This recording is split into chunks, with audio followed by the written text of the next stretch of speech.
Matthew 24 and 37 tells us, as it was in the days of Noah, so shall it be in the days of the coming of the Son of Man. So what exactly were the days of Noah like? If you were to read different reports, speak to different theologians, there are many different thoughts as to the sin that existed in Noah's day. So how do we know exactly what it was like during Noah's time? The answer is found in 2 Timothy chapter 3, 1-4. And the Bible goes on to explain to us that in the last days, perilous times will come. And it gives us a long list of what people will be like. And some of the things include that they will be gossipers, they will be slanderers, they would be without self-control, lovers of themselves, boasters, obsessed with money, obsessed with pleasure, no godliness, no holiness, no righteousness, very evil at heart, very ungrateful at heart. And the list goes on about greed and pride. And in summation, one can deduce that people will be selfish. There will be no love of God. And that is not only the symptom of the last days, but it actually was what life was like during Noah's time. When we go through Genesis 6, the Bible is quick to tell us that during the time of Noah, people were evil. The earth was filled with violence and people were evil down to their very core.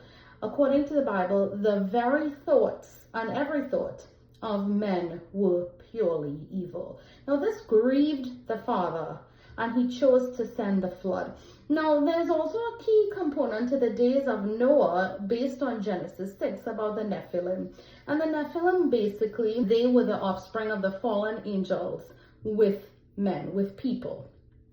So how did this come about? We don't know. There are many different theories of how the Nephilim got here and what was their reasoning, and they're linked to aliens and such. But the main takeaway of the story of the Nephilim is this.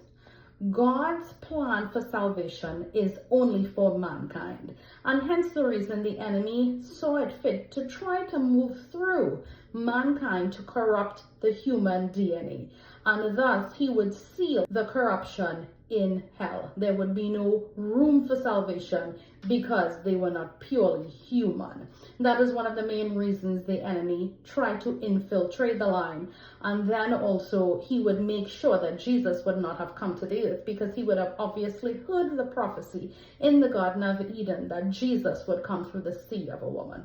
So those are two theological takeaways on why the Nephilim came to the earth. But the main takeaway I want to give you today is this. God's will has never been for the human race to be corrupted, the human DNA and human genome. That is why transhumanism is a big problem. Now, I'm not talking about replacing your knee and getting a metal plate in your shoulder if you need it. I'm talking about anything that alters the human DNA. That was one of the reasons that God sent the flood, to wipe that out. So even today, when we think of transhumanism, it is a symptom of the days of Noah, because it is comparable to the Nephilim in that it's the mixing of the human DNA. Now that you've had that lesson in theology, I can go ahead and say this. The most important thing to me in the days of Noah, the Bible tells us that according to 2 Peter 2 and 5, Noah was a preacher of righteousness, meaning this.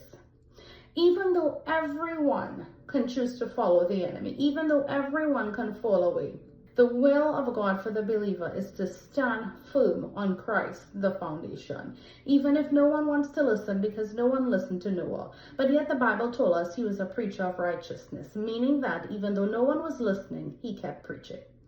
And that is the main takeaway today for me, what I feel in my heart to share with you, my friends. God is calling us to stand up for righteousness, regardless if we are liked, regardless if we are disliked. The will of God in these last days is to stand, regardless of who is with us. Because one day, I promise you, the same way the flood came, one day the Lord will return. We need to be found righteous. I pray for salvation for you and your home. Stand firm in Jesus' name.